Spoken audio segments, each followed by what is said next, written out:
De volta ao programa Mulher.com, nós estamos na Semana Mundial da Amamentação. Diversas ações acontecem no Brasil inteiro e também em todas as partes do mundo.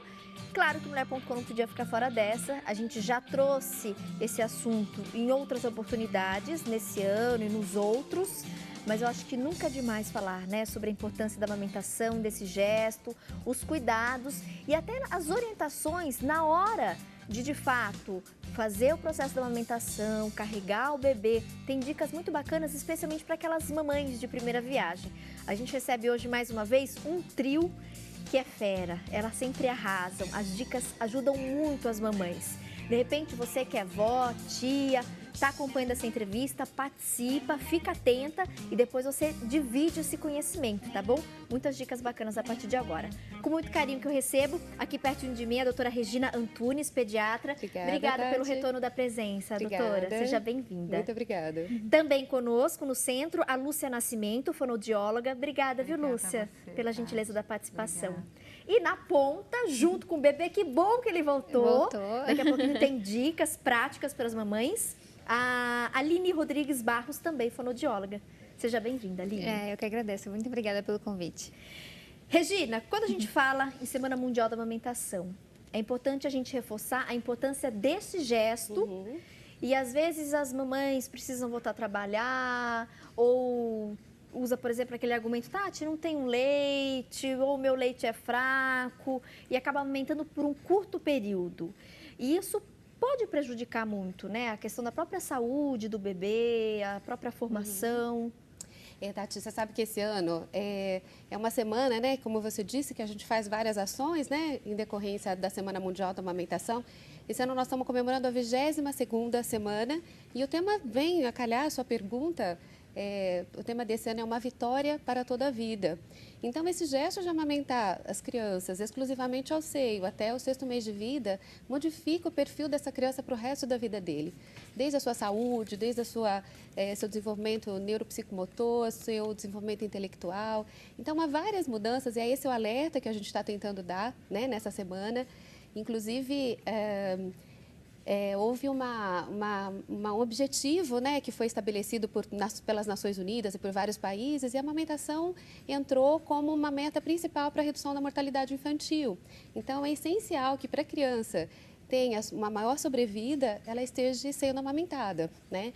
No Brasil, a gente ainda sabe que vem melhorando, mas a média nossa gira em torno de 40% de crianças amamentadas até o 6º mês de vida, né? Mas isso não está diferente da média mundial, que gira em torno de 41%. Está baixo. Né? Está muito baixa. Tá muito baixo. Agora, o maior problema que você disse das mães é exatamente esse, né? As mães com 4 ou no 6º mês de vida voltam a trabalhar. E aí a gente tem essa dificuldade de manter a amamentação depois do trabalho, né? E as ações que estão sendo feitas no Brasil, né, e que essas crianças que estão indo para a creche, que elas continuam sendo amamentadas, eu acho que o ponto principal é esse, né, da gente treinar profissionais dentro dessa escola, dentro da creche, para que ela receba esse bebê e para que tenha um lugar para que essa mãe possa continuar amamentando, um lugar que ela possa armazenar o seu leite. Então, as ações desse ano estão muito voltadas para a sobrevivência infantil, para a redução da mortalidade infantil, e a gente está alertando, né, nessa semana sobre esse assunto. A Lúcia está aqui com a gente, a Lúcia é fonoaudióloga, e também faz questão de reforçar a importância desse gesto, né, Lúcia? Como você disse, Tati, isso a gente tem que levar para os avós, né? Hoje os avós estão assim antenados, querendo ajudar, porque as coisas mudam mesmo, as informações são aceleradas. E é determinante o profissional, a mãe ser muito bem orientada, porque aí é o processo inicial que já começa correto, né? É muito importante as mães, a gente sempre brinca que uma mãe sendo orientada, tá ótimo pra gente fica feliz, porque ela vai ser multiplicadora, porque a gente tem tanta certeza desse trabalho, tanto amor, porque não é só amor, é convicção, né? É determinação, que se você orientar da forma correta, Tati, aquela mãe vai sair feliz e vai passar para outra, olha, não dói. Põe o bebê dessa forma que não vai doer, o leite ele vai aumentando à medida que o bebê suga. No início é o colostro, ele vem pouco mesmo, depois ele muda a consistência, depois ele vai ficando gorduroso. Na sala de parto é super importante o bebê ser estimulado, ele nem precisa ser amamentado, Tati. Mas se ele for colocado perto da mãe, ela já vai sentir o estímulo.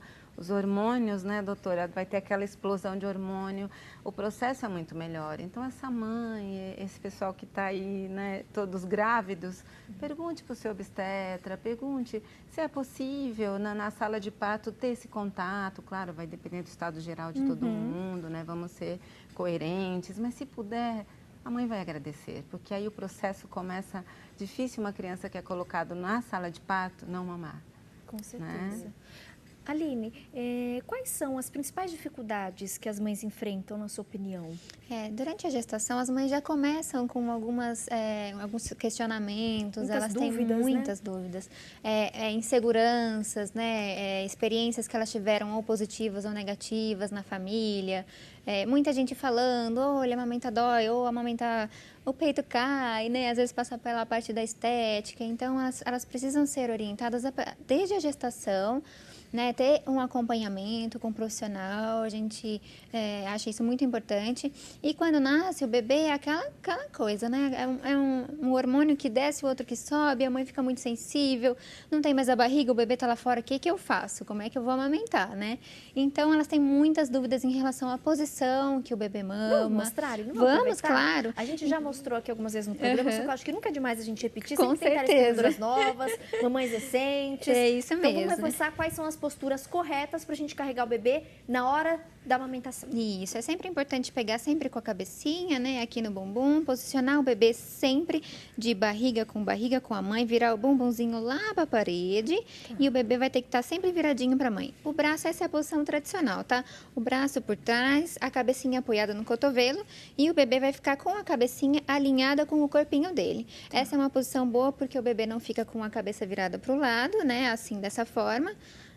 E aí ele consegue pegar melhor e consegue engolir melhor o leite. Então, sempre viradinho para a mãe. Não virar só o rostinho, virar o corpo mesmo, barriga com barriga, como exatamente. Você comentou. Sempre viradinho, bem juntinho da mãe. E assim ele vai conseguir pegar toda a areola, que é o mais importante, para o bico não rachar, que é uma das maiores dificuldades que a mãe tem. É que quando o bebê pega errado, pega só na pontinha, né, no bico, não sei se vocês estão conseguindo ver, só pega no biquinho, aí o bico pode rachar, tá? Então, se ele abocanhar toda a areola, que é essa parte escura no peito... Pra gente, por favor. Com certeza. O bebê precisa abocanhar toda a área escura do peito, que é essa daqui, tá? Ele vem com a boquinha e abocanha toda essa parte escura. Se pegar só na pontinha do bico, a mama pode ficar rachada, né, com fissura. Isso é bem dolorido, é o que geralmente acontece com as mães. E uma das maiores dificuldades delas. Então, se ele ficar bem posicionado, todo virado para a mãe, facilita muito dele abocanhar toda a areola, tá? Então, essa é a posição tradicional, como a gente estava falando, tem outras posições que você pode amamentar. A posição sentadinha, que todo mundo gostou muito da outra vez que a gente Deu veio. Bastante retorno. Deu bastante. E as pessoas não conheciam essa posição, né? Ela não é tão divulgada. É uma posição... Cavaleiro, você coloca o bebê sentadinho, apoia uma mão embaixo, a outra na cabecinha e oferece a mama desse jeitinho aqui. A posição invertida, você pode apoiar um travesseiro aqui embaixo, tá? Você deita o bebê, apoiadinho aqui com o bumbum, apoia a cabecinha do bebê e essa é uma posição que os bebês ficam mais acordadinhos e a mãe tem mais mobilidade da cabeça do bebê em direção ao seio. A gente pega o seio em formato de C e oferece a mama para o bebê dessa forma. Tá bom? E essa dica é legal, né? A mão ali você vê em formato de C, gente. Exatamente. Sempre em C, porque se você faz tesoura, a maioria das pessoas faz assim, né? Eu não sei, é um intuito dela mesmo de fazer assim. A gente acaba prendendo as bolsinhas que a gente tem de leite dentro do seio e acaba como se fosse uma mangueira dobrada. A gente impede que o leite saia com mais facilidade. Por isso que a gente fala em formato de C, tá bom? E aí oferece para o bebê desse jeito e tem a posição deitada também, que a mãe, geralmente, quando faz uma cesárea, ainda está no hospital, ela pode oferecer da posição deitada. Sempre o bebê vai ficar retinho, né? E a mãe vai oferecer deitada. A mãe totalmente deitada e o bebê bem em cima dela. Exatamente. Barriga com barriga. Barriga com barriga, isso mesmo. Sempre barriga com barriga. Perfeito. Regina, tem alguma orientação em relação quanto tempo deve durar essa mamada? As mães também têm muita dúvida, que hora que eu devo trocar de um seio para outro, quanto tempo ficar em um, em outro, ou entre as mamadas que eu vou fazer essa troca? Explica pra gente. Então, olha, na verdade, não existe um tempo de mamada que seja correto, né? A gente até brinca, fala, olha, se mamar 5 minutos, se mamar 40 minutos... Não tem problema. O importante é mamar. O importante é mamar. Nem os 5 minutos está errado, nem os 40 minutos estão errados, né? Então, tudo vai depender se o bebê está mais acordado, se o bebê está mais sonolento, se o bebê está com mais fome ou menos fome. Então, o que a gente orienta as mães é que, assim, essa criança esteja em acompanhamento pediátrico e que esteja sempre pesando, né, conforme a sua necessidade, e a gente vai ter a nítida noção se as mamadas estão funcionando direitinho. Mas no início, os primeiros 15 dias são os dias mais difíceis, né? Os dias que a mãe está conhecendo a criança e nunca vai ser igual, né? A gente até fala, é um bebê e uma mãe totalmente diferente de outro bebê, de outra mãe, então as experiências podem ser compartilhadas, mas não vão ser iguais, né? E então, não há uma regra específica, mas no início é importante o bebê, a mãe oferecer o seio sempre que a criança chorar, né? Ou reconhecer o que a gente chama de pequenos sinais, quando a criança já começa a abrir a boca, já começa a se mexer, já começa a pôr a mãozinha na boca, isso já é sinal de que ele já pode estar sendo colocado ao seio. Não esperar a criança chorar e se desesperar, que aí a mãe também fica muito nervosa na hora que a criança está chorando, né? Então, a gente orienta muito isso às mães, né? Que a mama, ela foi feita para produzir leite, né? Ela não tem outra função tão nobre quanto essa. Então, se a mãe não fez nenhuma redução, nenhuma plástica, ela provavelmente está com a sua produção totalmente adequada e é só, né, apoiar essa mãe e pôr o bebê para mamar. Deixa eu só aproveitar agora uma deixa que você me deu. Você falou, se a mãe não fez nenhum procedimento cirúrgico, nenhuma plástica, quando é feito esse procedimento na mama, então, há risco mesmo da amamentação há um lá risco, na frente mas, comprometer? Não é impossível, né? Existem várias... Existem várias situações na mamoplastia redutora em que, se for tirado uma grande quantidade de mama, pode comprometer, mas não é impossível, né, a amamentação. Isso tudo a gente vai analisar caso por caso. Mas pode acontecer. Mas pode acontecer. Seriam os únicos casos. Prótese depende. Se a prótese foi colocada atrás da mama, ela não vai interferir em nenhum momento. A prótese colocada pela areola pode ser também que modifique um pouco a anatomia da mama, mas não é impossível também. Essa criança deve ser avaliada, essa mama deve ser avaliada. Eu tenho certeza que é possível manter a amamentação. Lúcia, tem alguma recomendação, segundo a Organização Mundial da Saúde? A Organização Mundial da Saúde, Tati, ela recomenda que a criança seja amamentada 6 meses exclusivo no seio. Esse exclusivo é sem chá, sem água, suquinho, nada. Ai, nossa, mas não pode água, porque o leite é o mais indicado, é o alimento mais completo, né? Tanto é que nessa semana a gente enfatiza o laço dourado, que é o padrão ouro, é o ouro líquido, que algumas pessoas falam. E durante os 6 primeiros meses, exclusivamente? Exclusivamente por conta disso, porque ele tem a quantidade de proteína, de gordura adequado para o bebê. Então, de água, ele não precisa ser complementado, a não ser se o médico prescrever. Existe leite fraco? Às vezes as mães têm muito essa dúvida, né? Ai, ou tem muito pouquinho leite, está muito fraquinho, está muito clarinho, muito transparente. Tem leite fraco? Não existe leite fraco. É um mito, né? Porque a gente cai de novo na informação. As pessoas não têm informação que esse bebê chora, não só por fome, que às vezes ele vai pôr a mão na boca, aquilo ele está procurando outro alimento mesmo, ele está procurando às vezes se acalmar. Então, que o leite digere muito rápido, né? Esse leite tão forte, tão precioso, ele digere rápido. A gente brinca que é uma salada. Ele come, daqui 5 minutos ele quer de novo. Então, a gente orienta muito essa mãe. Olha, daqui a pouco ele pode querer, pode oferecer, livre demanda. O bebê é bem pequenininho também nos primeiros dias. Então, a mãe tem que pensar, ai, poxa vida, eu acabei de amamentar e ele já está com fome de novo. É porque o estômago cabe pouco leite. Então, à medida que ele vai se esvaziando, o bebê quer mamar de novo. Quer mamar geralmente mama e depois... Por isso que ele vem pouquinho, né? Geralmente, gente, mamou, fez cocô. Sabe, essa conta de 6 meses, Tati, na verdade, assim, a criança, quando ela nasce, ela recebe muitos anticorpos que vêm da mãe, né, via placentária. Esses anticorpos, eles vão caindo de números e no 6º mês de vida, há uma queda drástica. Então, se você interrompe a amamentação nesse tempo, você está interrompendo também essa demanda de anticorpos que vem pelo leite materno.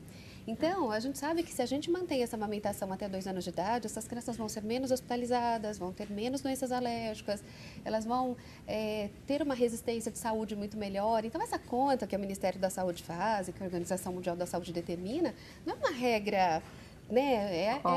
Tem embasamento científico, né? Para você manter a criança com anticorpos então, até ela conseguir... Obrigatoriamente, digamos assim, há 6 meses só leite materno. Se ela conseguir estender esse leite dela até 2 anos de idade, perfeito. Redondinho. Redondinho. Legal. Claro Gente, que juntamente com os outros alimentos. Isso, né? a partir dos 6 claro. meses, aí entra chazinho, Sim, aí suquinho, entra tudo. depois a papinha, frutinha amassada. Perfeito. Necília Guise Basotti mandou uma mensagem muito interessante, eu queria a opinião de vocês. Vou ler, tá bom, Tá gente? É um joia. pouquinho longo, mas vale a pena, talvez o pessoal em casa também aqui consiga se identificar com a situação da Necília. Amamentar. Tati, tenho 2 meninas, a Sofia... Na época eu tive pouco leite, ela não ganhava peso, emagrecia, pedia muito. E aí, por orientação do próprio médico, ela entrou com complemento. Mas o mesmo complemento também dava o peito e depois mamadeira. Depois de 3 anos e 4 meses veio a Gabriela. E aí ela disse que teve bastante leite. Até completar 5 meses, ficou só no peito. Há 2 semanas começou com suquinhos e frutas. Porque ainda não tinha ganhado o peso suficiente e o médico, então, dos 6 meses, pediu para também entrar com as frutas e o suquinho. Ela pergunta, é diferente o organismo da mamãe de uma gestação para outra? Porque ela diz aqui que percebeu uma diferença muito grande na quantidade do leite que saía. Segundo, será que uma filha vai ser mais apegada a mim do que a outra justamente porque uma amamentou mais e a outra nem tanto? E ela diz aqui para finalizar, amo amamentar. Beijo, Necília, obrigada pela Beijo participação. enorme, Ela, né? Tem que diferença amamentou da 2 primeira gestação, filhas. segunda? É o que eu estava até falando, né? Então, assim, o binômio filho, mãe, é totalmente diferente. Se você tiver 5 filhos, vão ser 5 experiências diferentes, né?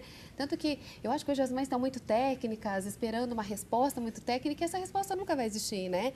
Então, na primeira gestação, provavelmente a ouvinte estava mais tensa, primeiro filho, não conseguiu ter, né, um sucesso tão grande, aí com toda a experiência que ela vivenciou na segunda gestação, ela acabou, né? Mas tem várias coisas que a gente pode fazer para ajudar essas mães, né, que estão com dificuldade. Então, Por exemplo? Ela tem que ingerir muita água. Quanto mais esse bebê sugar, mais a produção do leite vai aparecer, mais leite ela vai ter. Então, se a gente tenta entrar com complemento, a gente vai acabar diminuindo a quantidade de leite que essa mãe tem gradativamente, né? Porque a necessidade da criança mamar o seio vai ser menor, né? Então, eu acredito que o sucesso que ela teve da segunda foi porque ela ama amamentar, lógico, né? Agora, Tati, vou trazer um dado interessante para você. Você sabe que nas regiões aqui do Brasil há uma diferença muito gritante, né? As mães que moram aqui no Sudeste são as que menos amamentam no Brasil. Essa é a estatística de 2010 do Ministério da Saúde, gira em torno de 16%, eu acho muito baixo. E eu quero parabenizar as mães do Sul, que são as recordistas brasileiras. Parabéns no programa! Mães do Parabéns Sul, a todas, mas elas... No ranking são as que No mais ranking, amamentam. e chega a 68%.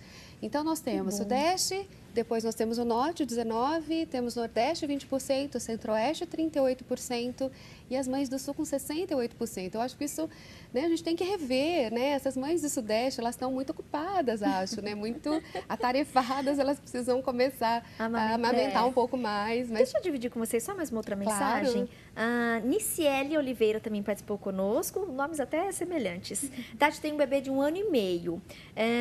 Ela diz aqui que ele mamou até os 3 meses, só que o leite dela ainda não secou. Então, a criança já está com 1 ano e meio, ela diz que o leite ainda não secou. É normal isso? É possível, Tati, assim, ela deve procurar a ginecologista dela, que às vezes ela tem algum distúrbio de prolactina, um nível de prolactina ainda muito alto, né? Mas é fácil o tratamento? É fácil o tratamento, tranquilo. isso é tranquilo. Perfeito. Meninas, deixa eu aproveitar também a presença de vocês. Line, questão de chupeta, mamadeira, quando entrar, quando tirar. Tem alguma orientação? Até você como fonoaudióloga, né? Depois pode comprometer a própria saúde bucal da criança. Sim. Então, quais são as orientações? Porque é difícil tirar a chupeta e mamadeira da criança. É uma tristeza, né? A mãe sofre, o bebê sofre, a família inteira fica Tem naquela algum jeito pra gente angústia. facilitar esse processo? E tem, por exemplo, né? O ideal, Tati, é dar só nesse período, durante essa fase. Tem orientações nesse sentido? Tem sim. O ideal, na verdade, é não oferecer a chupeta e nem utilizar a mamadeira. Porque o bebê... Não, nunca nenhuma fase. Então, nenhuma. A gente aconselha não. E é toda a nossa cultura isso, De não é, colocar uma gente? chupetinha, que é bonitinho, né? É muito normal isso. Mas o aconselhado, o certo, é não oferecer, Não tá? oferecer. Não oferecer, porque há uma confusão de bicos. O bebê que mama no peito, quando pega um outro bico, ele se confunde, muitas vezes ele acaba perdendo essa amamentação no peito. Então, o ideal é não oferecer. Em casos que a gente orienta a oferecer, são bebês que a gente chama de bebês sugadores. Alguns bebês têm muita necessidade de sugar, então encostou aqui a camiseta, tá querendo sugar a mão que tá querendo sugar o lençol. Então, esses bebês, sim, a gente orienta a oferecer a chupeta apenas para acalmar. Depois, por exemplo, que mamou, que tomou banho, que fez tudo, que tá tudo tranquilo, que não é nada. Tá. Então, põe uma chupetinha só para acalmar e depois tira essa chupeta para dormir, que não é bom ele ficar o tempo todo com essa chupeta na boca. Tá. Então, se ofereceu, tudo bem, né? Alguns bebês acostumam. E a mamadeira, a gente tem um jeito de não oferecer também. Como o bebê vai amamentar até os 6 meses no peito, a partir desse tempo, existe um copo que a gente chama copo de transição. É um copo com um bico um pouco mais achatado, mas ele é um bico bem molinho, de silicone, que lembra um pouco o bico da mamadeira, mas ele não tem o mesmo formato. Então, as mães podem oferecer o suco, ou chá, ou água, ou que seja outro leite, nesse copinho. Copo de transição? Isso, Chama? copo de transição. Então, o bico é bem molinho, não machuca a boca do bebê, não é como um copo duro, né? E nem aquele que se vira, ele fecha. E aí o bebê consegue mamar, né, naquele copo, tomar os líquidos. Então, alguns bebês nem conhecem a mamadeira. Por quê? Porque ela é um pouco prejudicial para a arcada dentária do bebê, para a parte oral, facilita muitas infecções de ouvido, muitas outras questões estéticas e de saúde para o bebê. Então, é importante que não seja oferecida. Perfeito. No caso específico das pessoas que acabam oferecendo, ou mesmo desse copo, você comentou do bico de silicone, mas ele é mais achatado, por isso que ele seria o ideal, é mais diferente do próprio formato da nossa mama. Essa limpeza, muitas mães, isso já vem um hábito antigo também, ferve um pouquinho, isso vale? Ajuda nessa higienização? Com certeza, né? Todos os bicos, quando são comprados, ou copinhos, né, que o bebê vai usar, tem que ser fervidos, né? Não sei, doutora, quanto tempo que você pede para... Depende, assim, de... Até 1 ano de idade, a gente evita muito algumas coisas, como casca de frutas. A gente sabe que o intestino da criança tem uma imunidade ainda frágil. 1 ano de idade, o intestino muda bastante, né? A flora intestinal já está apta a receber, né, vários outros alimentos. A gente orienta que, se caso for dado, que seja fervido, né? Principalmente as mamadeiras de leite, né? Elas devem ser higienizadas adequadamente. Perfeito. Quero muito agradecer a presença da doutora Regina Antunes dos Santos, médica pediatra, Lúcia Nascimento, fonoaudióloga, e a Aline Rodrigues Barros, também fono, que trouxe mais uma vez esse bebê fofo, pra gente explicar. Adoro quando ela traz o entregar um boneco. lacinho dourado, que é o símbolo da amamentação. Por favor! Vou usar durante essa semana no programa o lacinho dourado. Obrigada. Combinado. Muito Eu queria obrigada. encerrar esse bate-papo com uma mensagem linda que eu recebi de uma telespectadora. Eu acho que vocês vão gostar e o pessoal de casa também. Então é assim que eu me despeço desse bloco, turminha. Letícia Medeiros Ramos Pereira escreveu pra gente. Tati, tenho 2 filhos, uma com 12 anos, que mamou até os 2 anos, e tem uma de 1 ano e 6 meses que ainda está mamando. Não tem nada melhor que amamentar. Os meus filhos não adoecem. No máximo, de vez em quando, uns resfriadinho. E só. Obrigada, Letícia, pela mensagem. E fica aí, então, esse depoimento da mamãe. A maior com 12 anos, a menor de 1 ano e 6 meses, a maior de 12 amamentou até os 2 anos, que seria o ideal que a gente comentou aqui, ou pelo menos até os 6 meses. E é com esse depoimento que eu me despeço de vocês. E que bom que a gente também pôde, nessa Semana Mundial da Amamentação, trazer esse assunto e tenho certeza que esclarecer muitas mamães.